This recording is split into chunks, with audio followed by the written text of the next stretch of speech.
everyone, and welcome to our first episode of 2013. This is RNN News, where we keep it real for you and all of our viewers. I'm Katori Green, and I have a couple of things I want to talk about today. But first up, I want to say congratulations to GSU's marching band for being selected to perform in the presidential inauguration parade. They were selected out of hundreds of bands that put in the application, and I think of how fitting it is for them to be selected during our centennial year. You know, GSU was founded in 1913. I heard they had an awesome time and they did an awesome job as well. So again, congratulations GSU, the 3-year-old band, for putting us on the map. Second of all, I want to talk about the inauguration in general. It was very good.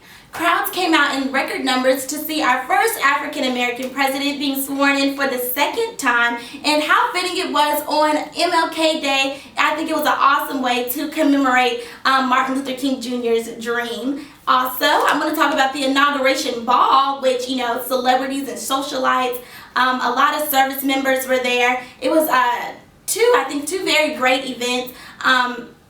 Miss Obama is 49 years old, and I promise you, she looks 30 to me.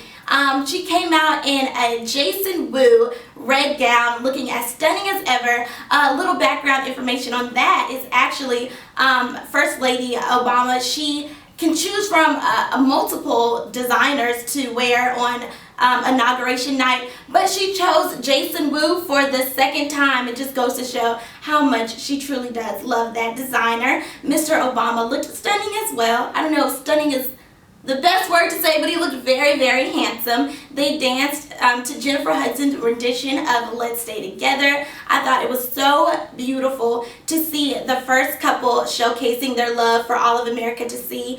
And I think they're also doing a great job with raising Malia and Sasha. They seem like very mature young ladies. There were a lot of big performers at the inauguration event. Beyonce sung the national anthem, and although there were some skeptics on whether she actually sung the song or she was lip singing, I still think she did a very good job. Katy Perry also sung at the kids' inaugural bash, along with Usher. Kelly Clarkson sung before Beyonce to commemorate the event. And Jamie Foxx sung for Joe Biden and Dr. Biden for their first dance. I thought that was really awesome. So there was a lot of celebrities that came out during that event. You know, they said that America, we don't have royal balls, but the inauguration ball was as close as we get to that. So that was it for the inauguration festivities. A little plug, Spotlight is having a Panther Proud 2 day. The theme is Arabian Nights, so guys, make sure you go out and attend that event. It starts at 7 o'clock, and the party starts at 12. That lasts until 2. So guys, make sure you go out and take advantage of those fees that you guys are paying already. So, you know, thank you for kicking it with me today. I'm going to kick it over to Brandon J for Where Music Matters Most.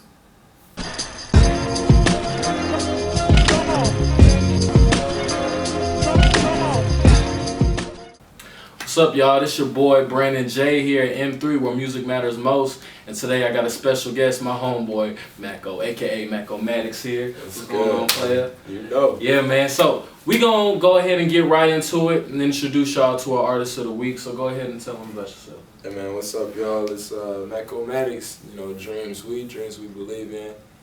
You know, me, basically. I'm trying to change how y'all really think about music, man. I came from the same place y'all come from, Atlanta, and Southside College Park Zone 3, you know? All right, so what are some of your musical influences? People that you grew up listening to that really, you know, inspired you? You know, the craziest thing is, you know, like a lot of people, the music that really inspired me most wasn't really rap, you know what I'm saying? It was my pops. One of my favorite, you know, memories as a kid. My pops, he had a little old white Cadillac, right? We used to cruise around. He played AC/DC and you know what I'm saying, fucking the Beatles and shit. And it was like listening to that made me appreciate music as a whole, you know. So if I really got to think about my influences, is more so, you know, people like Ye inspires me, Spit inspires me, a lot of people, but music inspires me. So my top 5 is, you know what I'm saying, music. Right. And I respect that. I respect that because, you know, I know that's one thing I stress on the show a lot is a lot of times, as somebody like me who loves music as well, you can't just stay in one genre. You know, Right. music is universal, so there's all kinds of different types of music out there that people gotta listen to, you know, and that people get inspired to, because some of the best musicians in the world get inspired by listening to different kind of things, Right. you know what I'm saying? So, on going with musicians, so tell me who you got as the top 5 in the game right now. Rapping, Right. Mm-hmm. rapping. Our artists is rapping though. Rapping. Shit, all right. If you want me to look at the top 5 in the game, the top 5 rappers, man, in no particular order, I'm gonna throw my man Spitter in there just because he's a visionary. I don't respect how he move. I don't respect him as a man, but as an artist, Rick Ross, definitely, because bro makes amazing music. Mm-hmm. You gotta throw Lupe in there, even though you know Lupe can be hit and miss, but that's more so based on how he decided to influence society. You feel what I'm saying?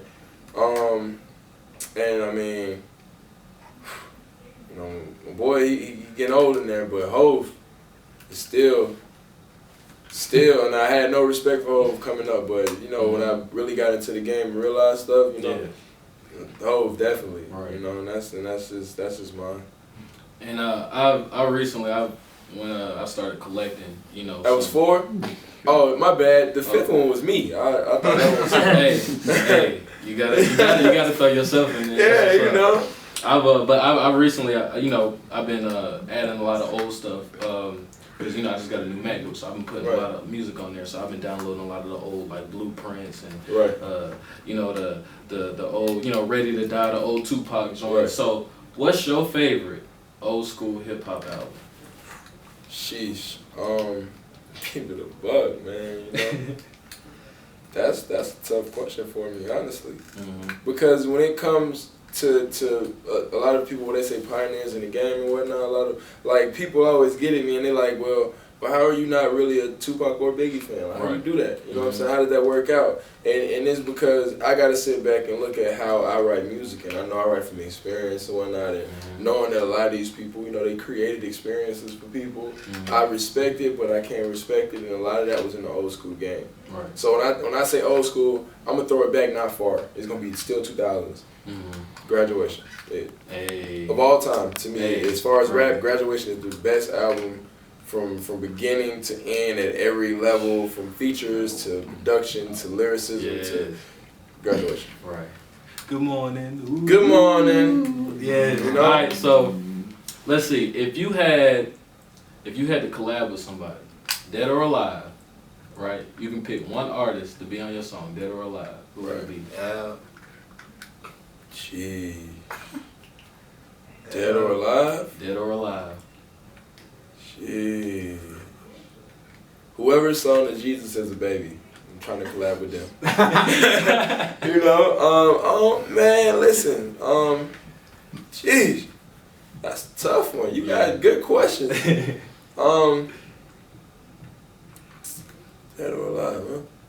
You know what's crazy? I would actually go with Ozzy. But Black Sabbath Ozzy. Right. Okay. Because what people don't know is Black Sabbath Ozzy was fearless, man. He and that kind of person with nuts that big, man, you can always find a place for them in society. You know what I'm saying? They can always be crucial to you because they know how to go hard against whatever the fuck else going on. You know, so Ozzy, even if I didn't want him on the track, just to collab with him though. Right. Right, probably, you know, get a little sample going on. Yeah, you know, let him mumble a little bit. You know? Yeah. All right, so go ahead, you know, and let the people know what you got coming up, new projects, performances, you know, etc. What you got? You know, I don't even know where to start to, you know, tell y'all. I'll put it like this, man. Anything I tell you is probably coming out is actually kind of old to me. So when I try and give you a release schedule, you know, it's kind of weird. What I will tell you to do is do this. If you really want to look forward to anything that I'm doing, you just stay tuned to the real. You feel me? Everything that Dreams We Believe in, if you see Dreams We on it, that's something that I'm doing. You know what I'm saying? At any given time, I'm going to surprise you with something that you like. You feel me? But the only way, and I'll tell this to anybody that wants to be a fan of mine or anybody that decides to make that decision, I love my fans. I am directly connected to you all. The only reason I don't drop tapes as frequently as everybody else is because I want to give my fans some music when they want it. So if y'all want me to drop something, I got it to drop. Y'all just let me know. Hit me up at Maco Mattox on Twitter. You know what I'm saying? Go to macomattox.bandcamp. Turn them downloads up a little bit more. I noticed, like, damn, they must be hungry. They want something. You feel me? Because I'm hungry and I'm starving out here. You feel me? What I feel. I need y'all. And so that's what we. I don't mean to cut you off, but that's what we love to see. You know what I'm saying? Hungry artists. You know, we want people out there who really care and put as much work into their music, you know, as they do, you know, with anything else that you're passionate about. So, you know, that's what we love to see. So, to the fans, what would you say to the people? Your sound is, you know, like what would you say you sound like? If you check my Twitter, the quote is I make groovy shit. You know what I'm saying? and I say that because, you know, when you look at groovy, what groovy was, you feel me? Like everybody agreed with groovy. You feel me? The white people and the black people was in disco. Everybody was groovy. You feel me? Right. So I don't mean this in that vein of shit, but I might drop something that sound like that if I feel like that's what I felt that day. You feel me? Because everybody feels a million emotions over the span of a lifetime, and my venture in music is not to try and lock in and say that these people are my crowd or these people are my crowd, but to provide something from my pieces of my life that maybe anybody can connect with on any level. Even if you hate this whole mixtape, maybe this next mixtape speak your whole life. You know what I'm saying? Right. You never know. Okay. All right, so just, you know, one more time for the people out there, let them know where they can find you, you know, your Twitter, websites, all that good stuff. Man, listen, you can find me on a plethora of places, you know, a plethora of faces. You hit that piff, don't search Maco Mattox, you're going to be disappointed. You know what I'm saying? Don't search me on there, but what you can do is search my DJs, DJ K, DJ Blackboy, DJ Fly Guy, you know, shout out to the network. You can go directly to my website, which, you know, is very basic, but it's macomattox.bandcamp.com. That's where everything I drop is on there. I put any release schedule that actually is. There's nothing that's tentative. Is going to be posted up there. Anything else, I am not a person that shies away from directly contacting people. You know what I'm saying? You can contact me at my email, macotfm@gmail.com, or you can hit me up on Twitter. I reply to tweets. I answer DMs, all that shit. Maco Mattox, MACOMATTOX, and I'm here. Alright, so make sure y'all go check out my boy Maco, you know what I'm saying? And look out for some future collabs, you know, maybe between your boy Brandon J and Maco also. So make sure y'all do that. And I want to thank y'all for tuning in. Welcome back, also, 2013. And this is Brandon J with M3, where music matters most, and my special guest, Maco Mattox. Alright, y'all, so make sure y'all tune in next week. Translate. Picture me rolling, know that the feds took it. Probably when I wasn't looking. The Richter scale said 9.8, but I wasn't shookin', was shaking. Nothing but this moolah on my universal soldier. Where I'm from, they'll shoot ya for that PT Cruiser.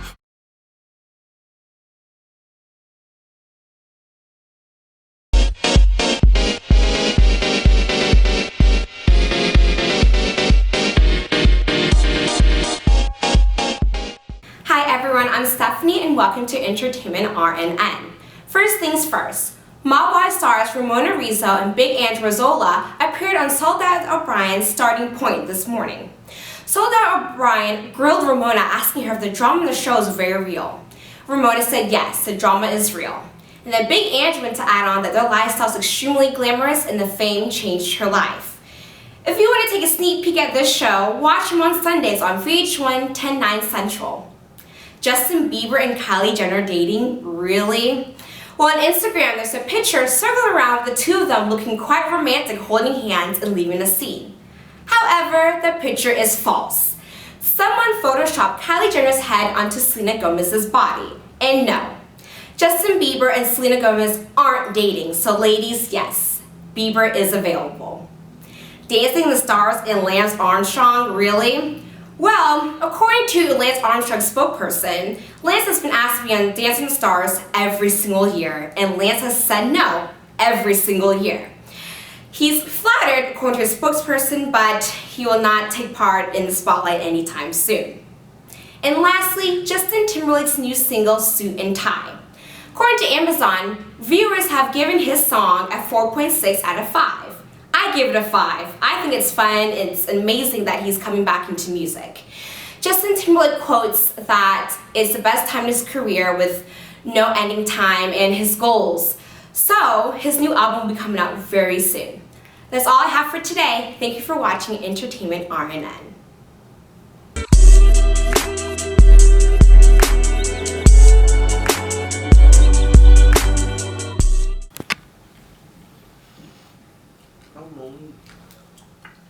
It's Maco Mattox here with your word of the day. Word of the day is clutch. Adjective.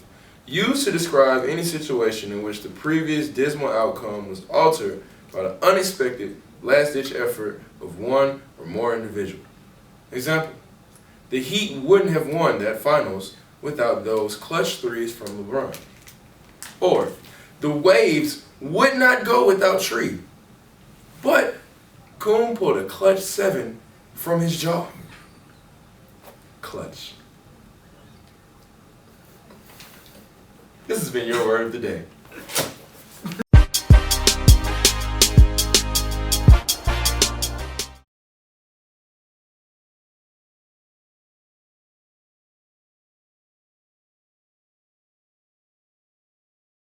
So, we're gonna have DeMarcus go ahead and speak on that first.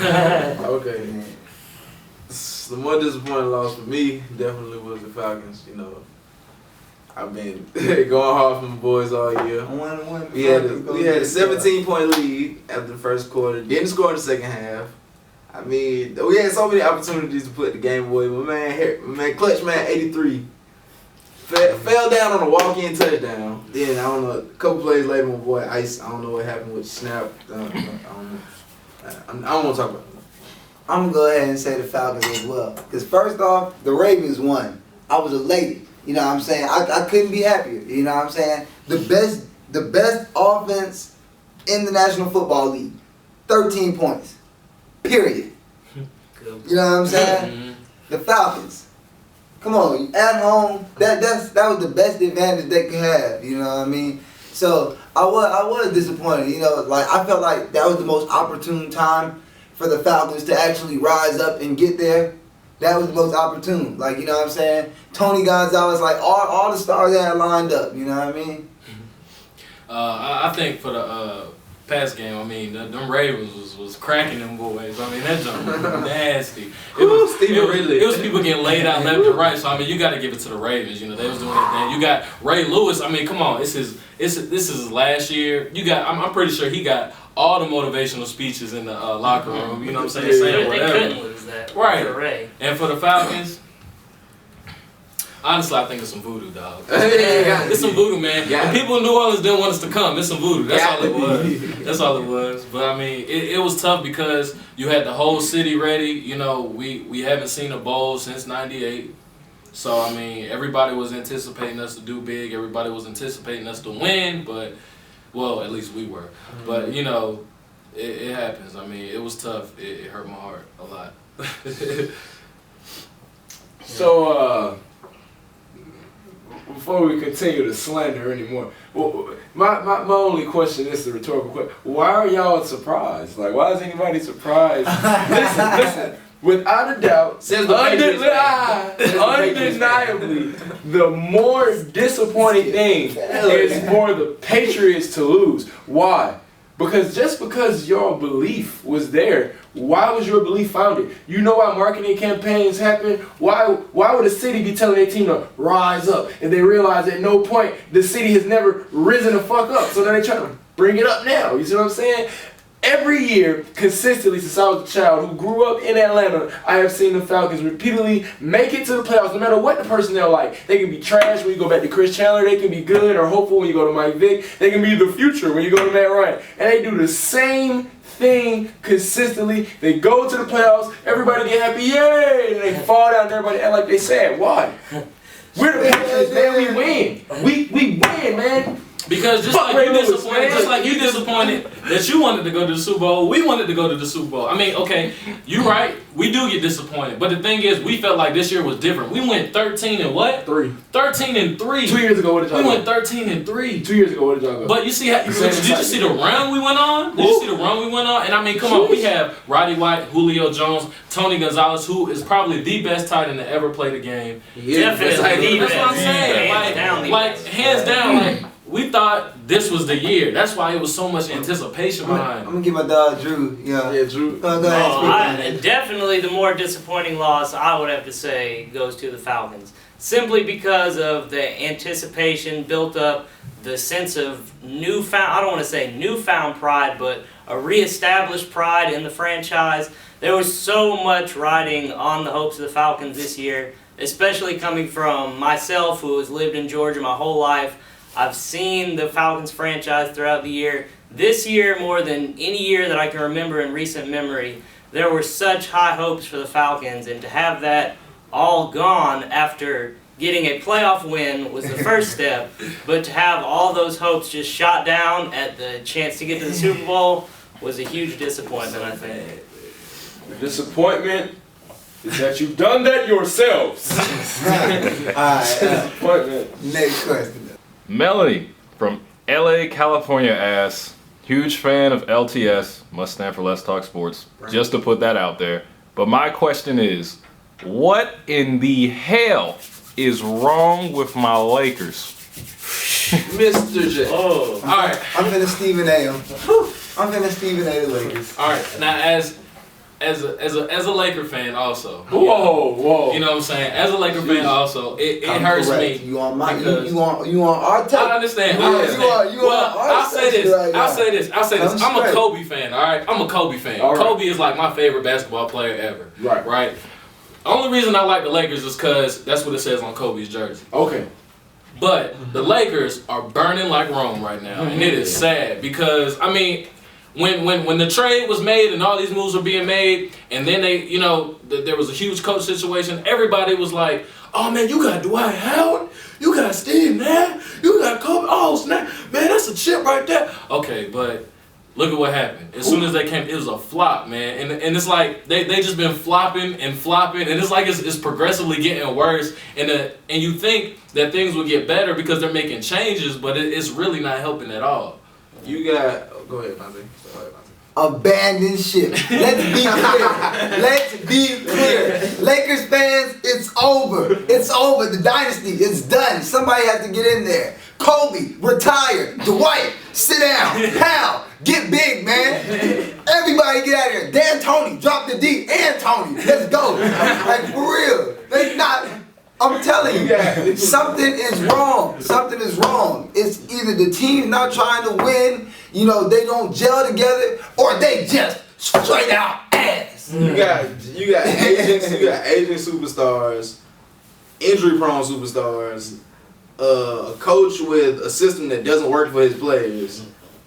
No bench star, like no bench efficiency at all, like no type of rotation, honestly. Exactly, like the best guy I got off the bench is Earl Clark, and he's like borderline starting on borderline emerging. No, they still got Jody Meeks. Yeah, but Jody Meeks, they don't giving him no minutes. What is he doing? Right, yeah. They don't give him no minutes. I think the pieces they acquired, when you look into the acquisition of Steve Nash and Dwight Howard, you look at your team. You have Pau Gasol, Dwight Howard, and you have an old point guard. Clearly, you're not going to be able to effectively run an up-tempo offense. Mm-hmm. Knowing that you have two of the best 7-footers to come into the NBA in recent years, why would you not switch? Because, of course, Mike D'Antoni's system is not going to necessarily allow it, but Steve Nash is the only reason they got D'Antoni.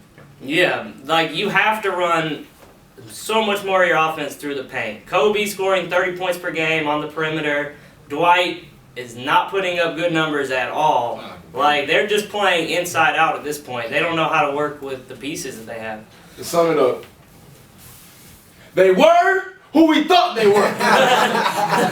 We knew. And they let themselves off the hook. Straight up. The Lakers, they're done. They're done. Straight like Go that. Clippers. Go Clippers, man.